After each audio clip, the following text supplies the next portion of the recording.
tout cas, cette année, ils n'ont pas leur pic. OK, on passe à justement, à un petit trade là. On va rentrer dans le marché des transferts. Je sais pas, après on aura le temps de faire foot parce qu'il y a quelques profils que où j'ai bien envie d'avoir vos avis. Mais il y a eu un transfert officialisé en NBA là, pareil, c'était dimanche. Juste avant le titre, tiens, de OKC, un joueur que connaît bien OKC justement, Kevin Durant qui débarque à Houston. Hem Est-ce que c'est le trade parfait? Est-ce que c'est la pièce qui manquait à Houston? On va en parler rapidement, les infos. Sur ce trade, Houston acquiert donc Kevin Durant, 36 ans, mine de rien, en échange de donc Jalen Green. Il lâche Jalen Green, il lâche Dillon Brooks, il lâche le 10e pick justement de cette draft 2025, et qui était déjà ah mais non, je suis bête. Alors, enfin je suis bête, non, il lâche le pick 10 qui était du coup le pick de Phoenix, parce que oui, donc voilà, pick trade avec Phoenix, donc Phoenix avait le pick 10 qui avait été donné donc à Houston. Houston récupère son pick 10, bref, voilà. Et 5 second tours, donc voilà, il lâche un petit peu, mais quand même, ça, on peut se dire que ça peut rester relativement accessible. On va en parler. L'objectif, bon, évidemment, est clair, hein, pour, euh, pour, euh, pour Houston, c'est passer un cap, passer ce fameux palier du premier tour, parce que, bref, tu as fait une très belle saison, tu finis deuxième de la conférence Ouest, mais de la conférence. Ouais, c'est ça, de la conférence Ouest, mais tu t'arrêtes au premier tour parce que bah, devant toi, tu as une équipe de Golden State qui est plus expérimentée, etc. Et on va en parler après, peut-être beaucoup aussi plus de talent offensif. Pour juste, pareil, les statistiques rapides, KD, donc sur la dernière saison, c'est 26 points de moyenne, en dormant, franchement. 26 points de moyenne, 6 rebonds, 4 passes, à 57, à 52% de réussite. Au tir, 43% à 3 points, 83 au lancer. Enfin bref, c'est un joueur incroyable offensivement. Je pense que c'est compliqué d'avoir mieux. On va en parler après, juste des défauts, entre guillemets, ou en tout cas des choses qui pourraient, bref, qui nous font poser question sur ce transfert. Mais du coup, Nico, est-ce que c'est la pièce qui manquait? Comment toi, du coup, tu as un peu vu ce transfert? Parce que bon, on sait que Houston, c'est un peu l'équipe, la franchise que tu aimes bien. Donc voilà, comment tu l'as vécu et est-ce que tu penses que c'était ce qu'il fallait faire là? Kevin Durant à Houston, est-ce que c'était ce qu'il fallait faire?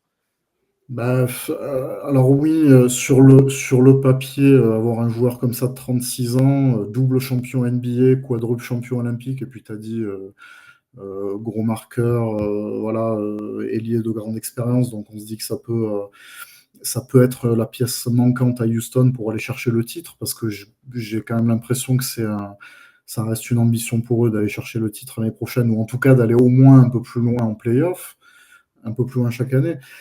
Là où je reste un petit peu perplexe, mais après, on verra si l'avenir nous donne raison ou pas, mais euh, c'est juste le fait de lâcher Jalen Green et Dylan Brooks qui me laisse un petit peu perplexe. Mais Je pense que quoi qu'il arrive, tu es obligé d'en lâcher un, sûr. Et Maintenant, après, Jalen Green a bien déçu quand même. non, mais ça se joue oui, entre mais ça En reste quand playoff. même. Ça se joue entre Jalen. Alors, Dylan Brooks, je pense que c'était sûr qu'il fallait lâcher. Et après, ça se jouait entre. En gros, souvent, dans les trades comme ça, bah, du coup, tu es obligé de mettre le salaire en face, évidemment. Et après, Ouais. bah, en fait, c'est en fonction de aussi l'équipe en face, ce qu'elle veut. Voilà, là, tu avais deux profils qui se dégageaient parmi du coup les joueurs de Houston qui pourraient aller à Phoenix. C'était du coup donc Jalen Green ou alors Jabari Smith. Donc après, voilà, le choix a été fait Pas de Şengün. non, Şengün, non. Şengün, c'était intouchable. C'était surtout ces deux-là. Donc, ouais, il y a eu beaucoup de discussions et ça a beaucoup, enfin, dans la presse, etc. Il y a eu énormément de rumeurs là-dessus. C'était les deux joueurs mentionnés. Dylan Brooks, c'était presque sûr, en plus pour faire le compte. En gros, tu avais deux choix. C'était ou Dylan Brooks ou Fred VanVleet, pardon. C'était les deux, enfin, c'était les joueurs d'expérience qui avaient un gros contrat. Et de l'autre côté, du coup, il fallait en mettre un autre. C'était un joueur plus jeune, avec du talent. C'était soit Jalen Green, soit Jabari Smith. Donc, en gros, voilà.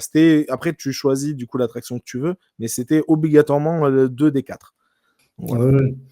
Non, mais après, je veux dire, bon, Kevin Durant, non, après, il peut apporter énormément, de toute façon, ça c'est sûr. Mais t'as l'air Euh, d'être un peu déçu. Moi, c'est vrai que je pensais que Non, non, mais ça allait en être un fait, peu. non, le nom, le nom, moi, quand j'ai vu la nouvelle, je dis Kevin Durant, oui, ça a de la gueule, il n'y a pas de souci là-dessus. Mais, je sais pas, enfin, je sais pas, il me semble déjà, il me semble qu'il a, même s'il marque beaucoup, mais bon, ça n'a pas été une réussite totale à Phoenix. Et bon, j'espère qu'à Houston, ça va prendre. Mhm. Que je reste sur l'échec de Phoenix, en fait, qui fait que bon. Ok, ouais, ça, je peux comprendre. Maintenant, juste sur Il y a le des fit. blessures aussi, quand même, s'il est blessé, des fois. Oui, oui, bien sûr. Mais en plus, il y a aussi le côté, voilà, il a 36 ans, donc forcément, bah, il a un âge un peu avancé, même si on sait quand tu peux continuer, voilà, comme, comme le fait LeBron James jusqu'à 40 ans. Mais voilà, il faudra qu'il apporte direct, en fait. À son âge, il faut vraiment qu'il apporte une plus-value très rapidement. Et pour D'ailleurs, moi, en fait, ce qui reste un peu risqué, pour moi, c'est un peu plus risqué qu'un Doncic aux Lakers qui est beaucoup plus jeune et qui apporte beaucoup plus de garanties sur le moyen long terme. Et pour moi, Durant, oui, il apporte des garanties, en tout cas sur son palmarès, son nom, son aura, son expérience.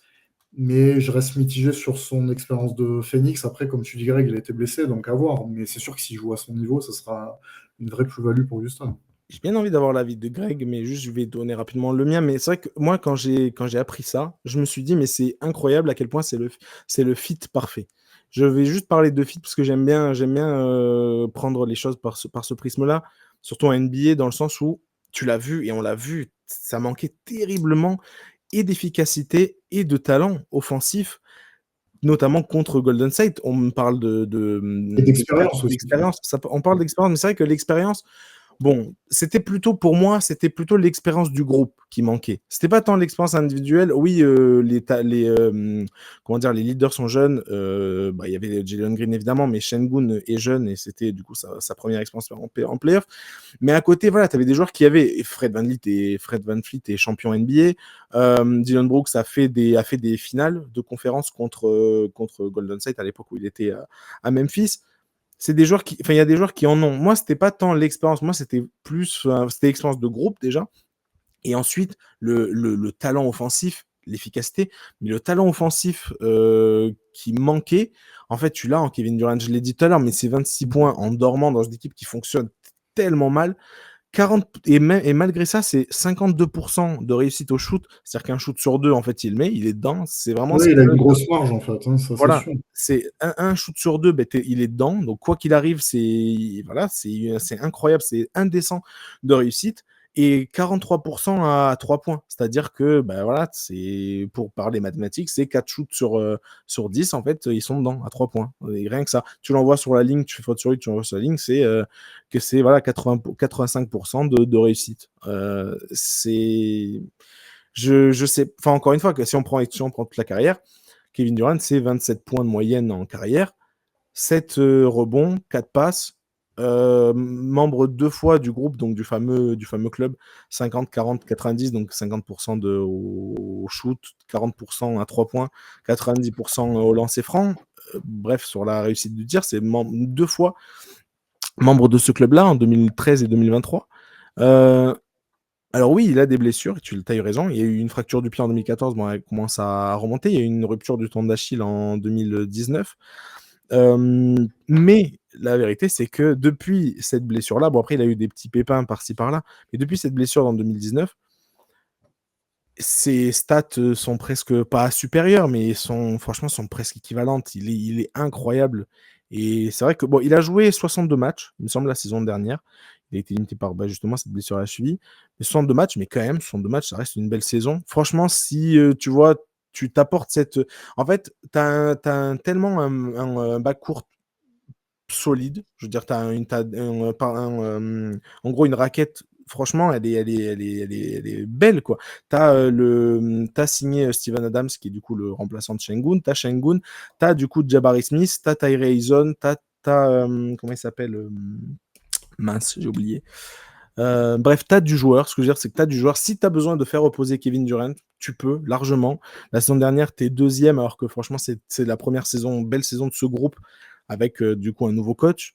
Donc franchement, tu pourras le faire reposer et tu peux. Le seul vrai objectif, c'est de faire arriver Kevin Durant en forme, en playoff, et t'as tout pour le faire. Maintenant, après, voilà, je comprends comment dire, les petites Après, inquiétudes, attention, etc. je suis pas en train de dire on fait la fine bouche et tout, hein, Non, non, bien sûr. Non, et mais tu vois ce que je veux dire, c'est la nuance entre Non, non, c'est un super joueur, il n'y a pas de souci là-dessus. Bien sûr, hein, mais je suis Juste d'accord. l'idée que Et puis, tu fais venir un joueur où tu sens que oui, il a été bon malgré les circonstances, mais voilà, on se demande quand même si la oui, mayonnaise va prendre. Maintenant, si elle prend, bien sûr que ça je- va être un asset là, formidable pour. là où je peux que te comprendre aussi, c'est par exemple, c'est vrai que tu lâches Jalen Green.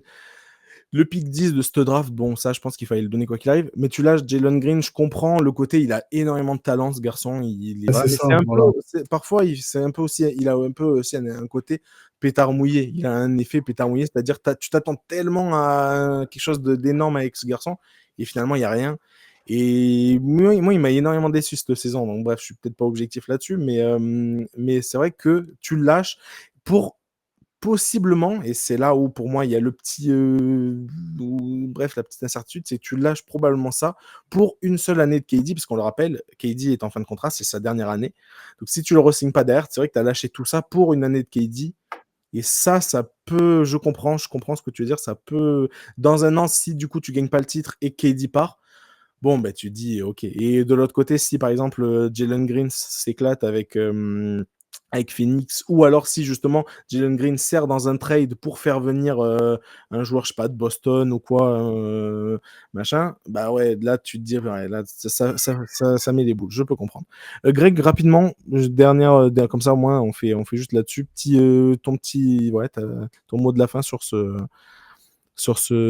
trade. Après, on passe au trade en foot, enfin au trade, au transfert, au mercato en foot. Bah écoute, je trouve que le mouvement est très intéressant, très Ouais, excitant. très bien. Alors certes, il a 36 ans, OK, mais moi je pense vraiment ce qui s'est joué, c'est que de toute façon pour moi, je pense que tu peux pas faire cohabiter un Jalen Green et un Durant. Parce que pour moi, en fait, c'est les 2 vont vouloir marquer le plus de points possible. Autant Sengun, il va plus partager le ballon, il va plus défendre et tout. Autant Jalen Green, il fait une saison, mais il marque beaucoup, beaucoup de points, mais il a aussi pas mal de déchets. Et moi, je trouve qu'il a été très décevant et beaucoup l'attendaient, mais s'il est encore jeune, hein, il a 23 ans. Mais en playoff, il n'a pas du tout répondu présent, il est passé à côté. Donc je pense qu'ils se sont dit, bah, on va peut-être plus récupérer un Durant. Moi, je trouve que c'est excitant, c'est la NBA, c'est sympa. Je trouve quand même que Houston est une franchise qui, bah, je sais pas comment ils font, mais qui attire. Parce que franchement, quand tu arrives à aller chercher James Harden, derrière, tu vas chercher Kevin Durant. Alors, je sais pas si, je sais pas, le Texas fait envie, j'en sais rien ce qui se passe. Nico, c'est mieux que nous. Il fait bon vivre hein, là-bas. Voilà. Je sais pas si on lui a promis, je sais pas, un tour de décoller de la base de Houston en fusée. Juste Greg, Et dans voilà. un trade, alors je comprends pour le côté pour James Harden. Par contre, dans un trade, par exemple là pour Durant, t'as pas le choix. L'équipe t'envoie où tu veux et enfin, c'est pas tant le côté Houston attire là. Là, c'est plus on Et t'a envoyé là-bas. on n'a pas Oui, bien parlé des sûr, mais bon, le circonstances dans joueur a lesquelles quand ça s'est même passé son en mot à plus. dire, je pense, quand même à Non, 36 pas, ans, pas même dans un si. trade, pas dans un trade. Mais d'ailleurs, il a appris en conférence. Alors, c'est trop marrant. Il a appris Ouais, dans un. j'allais le dire. Ah, vas-y, je te Non, laisse. non, mais c'est parce qu'en fait, il est dans une conférence à New York C'est ça, avec Nasser El Khelaifi d'ailleurs. Ah exactement. Et oui, il parce qu'il est apprend en devenu, fait pendant il est qu'il est sur devenu scène actionnaire qu'il est minoritaire du tradé. PSG aussi. De quoi? Parce qu'il est devenu également, on n'en a pas parlé, mais Oui, oui, actionnaire oui. minoritaire du PSG. Absolument, parce qu'il y a eu Une grosse semaine, KD. cet événement comme quoi il devenait donc actionnaire minoritaire du Paris Saint-Germain. Et donc, ce fait, il s'est retrouvé sur scène à New York dans une conférence avec Nasser El Khelaifi, le président du Paris Saint-Germain. Et il a appris sur scène qu'il était tradé à Houston. Et à ce moment-là, il a même demandé au public si c'était pas Si, une c'était blague. vrai, ouais. C'est assez incroyable, hein, c'est assez Ça, c'est la- rocambolesque comme, ça, pour le coup, comme c'est la histoire. NBA. Ça a toujours été comme ça, mais c'est vrai que c'est la NBA. Et t'as pas C'est ton assez mot. surréaliste quand même, hein, Voilà, t'as pas ton mot à dire sur tout ce qui est transfert et tout. Si une équipe t'envoie, des fois il peut y avoir quelques clins d'œil, etc. Mais souvent, quand une équipe t'envoie. D'ailleurs, c'est pour À ça que Doncic, hein, par exemple. Doncic, par exemple, tout à fait. C'est pour ça que ça avait aussi un peu tourné au vinaigre, que ça c'était un peu voilà entre justement Phoenix, et je vais terminer là-dessus, mais juste Phoenix et Kevin Durant. C'est pour ça que bref, c'était un peu parti en cacahuète. C'est aussi parce que à la dernière free agency, donc en février, le GM de Phoenix avait passé des coups de fil pour trader KD dans son dos. Et KD l'avait très mal pris. Et il avait appris dans la presse qu'il y avait des coups de fil qui avaient été passés. Il a mal pris et du coup, il a demandé son transfert. Mais l'équipe, je veux dire, l'équipe qui a les droits de ton contrat, t'envoie un peu où elle veut, en fait, tout simplement. Ouais, bien sûr. Ouais. Donc, non, je trouve ça excitant et on va voir ça, quoi. Voilà. ok, très bien. Je pense qu'on peut leur faire passer clairement un cap, ouais. Notamment. Mais moi, je pense vraiment que, ouais, je pense Jalen Green, ce qui a fait, parce que tu avais dit qu'il y avait le choix entre Jalen Green et Jabari Smith. Ouais.